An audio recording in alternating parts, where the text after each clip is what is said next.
Bien, entonces continuamos. Gracias, Oscar. Vamos a continuar. Nos quedamos en sobre los conceptos, cómo nosotros vamos generando esos conceptos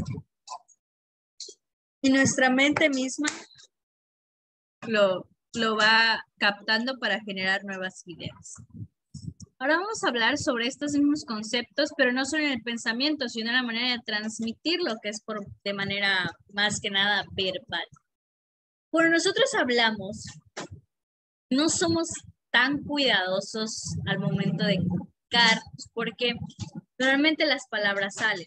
Si nuestras palabras se dictaran en una página y se leyeran, cuando se leyeran tal vez la segunda vez, ya no tendría tanto sentido.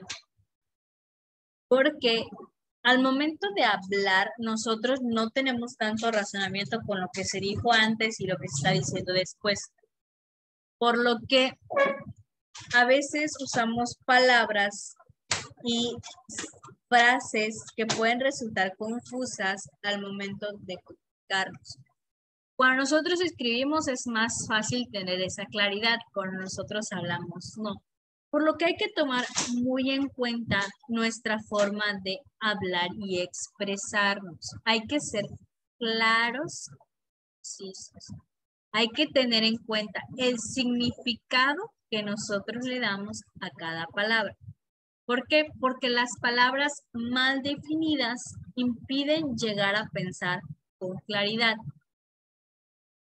Hay un ejemplo que nos da el libro de texto, que es cuando el gobierno y varios periódicos obsesionados con la idea escriben que los sindicatos están apretando al público para redimir sus grandes exigencias de salario. Sin embargo, ¿es ello tan simple como esto? ¿No son los miembros de los sindicatos miembros también del público? Ahora bien, ¿por qué el gobierno y los periódicos parten de una afirmación vaga y se ponen en riesgo de llegar a una conclusión vaga? Nos dice, están tomando una afirmación vaga, una afirmación sin sustento, una afirmación X, que nos hace llegar a una conclusión X. Una conclusión que realmente ni siquiera tiene relevancia, no tiene cómo justificarse. Entonces, nosotros no podemos llegar a tener un pensamiento claro. Cuando nuestras afirmaciones son vagas, llegamos a conclusiones vagas. Hay que recordar que hemos señalado que llegar a una correcta conclusión a partir de una premisa falsa, si llega a ser verdadera la conclusión, solo llegaría a ser por error o cuestión del azar, en caso de que la conclusión sea verdadera. Pero si la premisa es falsa, en su mayoría la conclusión va a ser falsa. No hay de otra. O es falsa o si es verdadera, por chichazo nada más.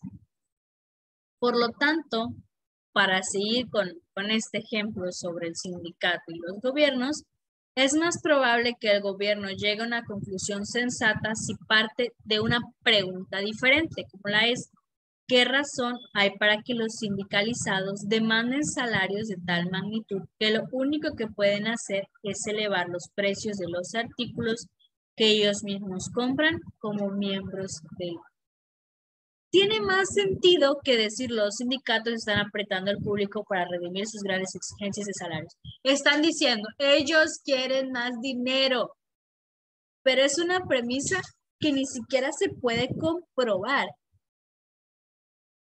¿Cómo es que ellos quieren más dinero? ¿Tienes algún ejemplo o tienes unas pruebas que nos permitan saber esta afirmación? ¿O tiene más sentido preguntarse qué razón hay para que los sindicalizados demanden salarios de tal magnitud que lo único que pueden hacer es elevar los precios de los artículos que ellos mismos compran como miembros del? Y ahí vemos, en uno está diciendo una frase que se cree que es verdad. En la otra está indagando, está conociendo. Uno está afirmando y dice, esto es así, no te dice por qué. Solo te está afirmando que esto está sucediendo, pero no sabes por qué, o no sabes con qué sustento le están diciendo. En la otra, bueno, tiene ideas, ve la situación que está pasando y se genera preguntas que nos pueden llevar a una conclusión verdadera. ¿Okay? En la situación ya de aprendizaje más formal, eso fue de la vida cotidiana, una situación de aprendizaje formal, vamos a procurar evitar peligros enunciando claramente desde el principio nuestras definiciones. Es decir, hay que tener mucho cuidado con lo que decimos.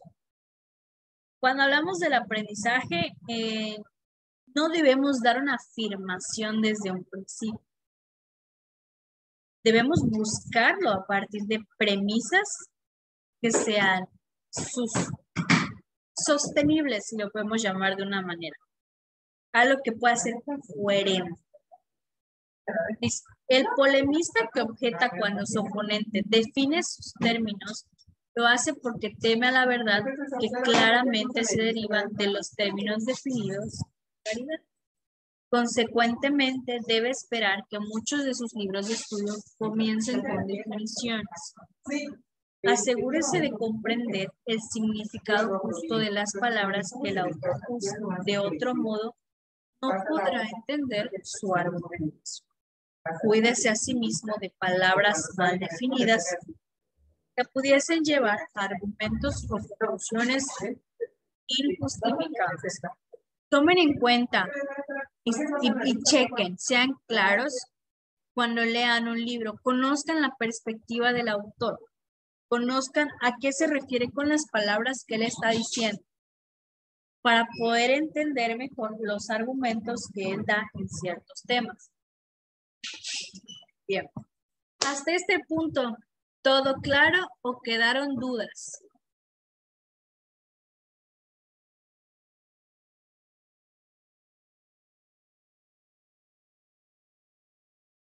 ¿Dudas, quejas, preguntas, sugerencias?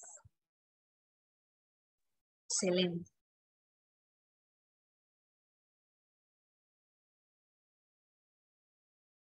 Y vamos con el segundo subtema de principios básicos del pensamiento claro, que es la prueba. A mí una vez me enseñaron algo súper importante, me decían, cuando escuches algo, investiga primero y luego lo utilizas. No te creas todo lo que te dicen, exige pruebas.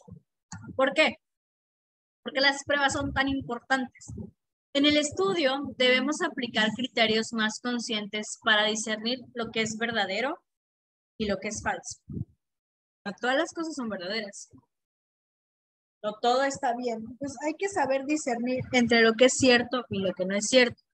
Debemos abandonar las justificaciones ordinarias y sujetar todo conocimiento al más riguroso examen. La búsqueda del conocimiento absoluto en vista de evidencias incontrovertibles es el dominio, lo tiene el dominio, pues lo que son los filósofos.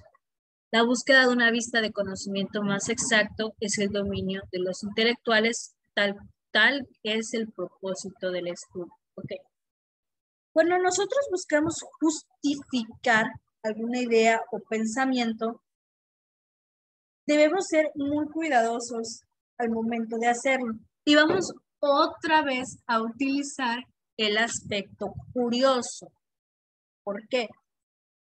Porque el aspecto curioso no permite dejarnos donde nos quedamos, sino que nos ayuda a saber si es verdad o no. Si tenemos la suficiente curiosidad, nos vamos a cuestionar todo. Y no está mal. Hay momentos en los que no está mal. ¿Por qué? Porque nos ayuda a conocer, nos ayuda a entender. Y vamos a leer las citas de ciertos autores. Bertrand Russell dice, es la convicción de que el conocimiento se alcanza gradualmente y con dificultad, de que mucho de lo que se admite no es admitido. Se admite como conocimiento, probablemente al cabo de cierto tiempo estará más o menos equivocado, pero tales equivocaciones pueden ser rectificadas con habilidad y solicitud. Ok, nos dice la primera parte, es la convicción de que el conocimiento se alcanza gradualmente y con dificultad. Eso está hablando en cuanto a lo que produce la educación.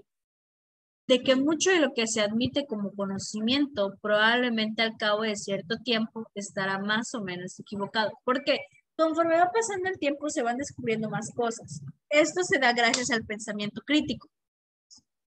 Si no tuviéramos ese pensamiento crítico, probablemente todavía tendríamos ideas de siglos pasados porque nadie pensó en cosas para mejorar y ver que lo que se hacía antiguamente estaba incorrecto. Por ejemplo, cuando estaba en la época de los esclavos, en aquella época los esclavos era algo que estaba bien, tener gente que hiciera lo que quisieran y pagar una miseria, incluso ni pagarle, era un esclavo, él tenía que hacer lo que yo le dijera.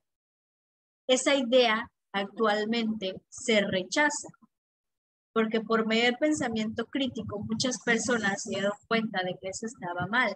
Se rebelaron, se hicieron guerras, sucedieron muchos acontecimientos por medio de pensadores que llegaron gradualmente a admitir que ese conocimiento que se tenía era equivocado. Vamos a ver qué nos dice también Leonard Woolf. Pues dice, pienso que no solo es mi derecho, sino mi deber cuestionar la verdad de todo y la autoridad de todos. Pensar que ninguna cosa es sagrada y que ninguna cosa ha de ser considerada como con religioso respeto. Leonardo Woolf nos dice lo que yo les dije. Es mi derecho, dice Leonardo, cuestionarme todo lo que yo quiero. Si yo llego y te digo, esa agua no la tomes, tienes derecho de preguntar por qué. Que no voy a tomar esa agua, que tiene de mal. Si solo me dicen, no tomes esa agua y digo, ok, ¿no? Nos quedamos sin el conocimiento de saber por qué no debo tomar esta agua. Otro ejemplo, nos dice, cuando enseñes a alguien, no dejes que dé su punto de vista, no lo dejes hablar, solo habla tú. Entonces, decimos, a ver, bueno, y nunca mejoramos en nuestra forma de enseñar. Ahora, si nos preguntamos por qué, nos dan la justificación, nosotros decimos, no estoy de acuerdo por esto y esto y esto, y nos lleva a una conclusión diferente y nos ayuda a mejorar, entonces está bien. Pero es su derecho poder cuestionar la verdad de las cosas. Ninguna cosa es sagrada y que ninguna cosa ha de ser considerado como algo que es único, sino que nos va a ayudar a entender mejor las cosas. Y con esto vamos a terminar el tema de hoy. A partir de lo que hemos aprendido del pensamiento crítico, el día de mañana vamos a ver sobre el pensamiento inductivo y deductivo. ¿A qué hace referencia esto? Les voy a dar un adelanto. Uno, se trata de un pensamiento que viene de lo general para llegar a lo particular. Y el otro es al contrario, comienza de lo particular a lo general. Y vamos a hablar precisamente de eso en la siguiente clase, pero para ello les voy a poner una actividad. Les voy a poner un texto muy corto que va a hablar de una afirmación, de una situación. Ustedes en al menos 5 líneas me van a escribir o van a intentar de aplicar el pensamiento crítico. Se van a cuestionar, porque esto, yo considero esto o aprendí esto. Van a aplicar el pensamiento crítico en este párrafo, ¿ok? ¿Quedó clara la instrucción de la actividad de hoy?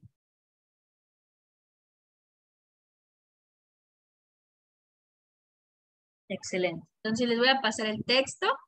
Va a ser muy corto y en 5 líneas van a aplicar este pensamiento crítico, ya sea cuestionándose o poniendo otras ideas o generando sus propias ideas, llegando a una conclusión. ¿Ustedes qué creen? Van a poner, yo creo que esto y esto, por esto, esto y esto. Muy bien, entonces vamos a detener, ¿escuchar?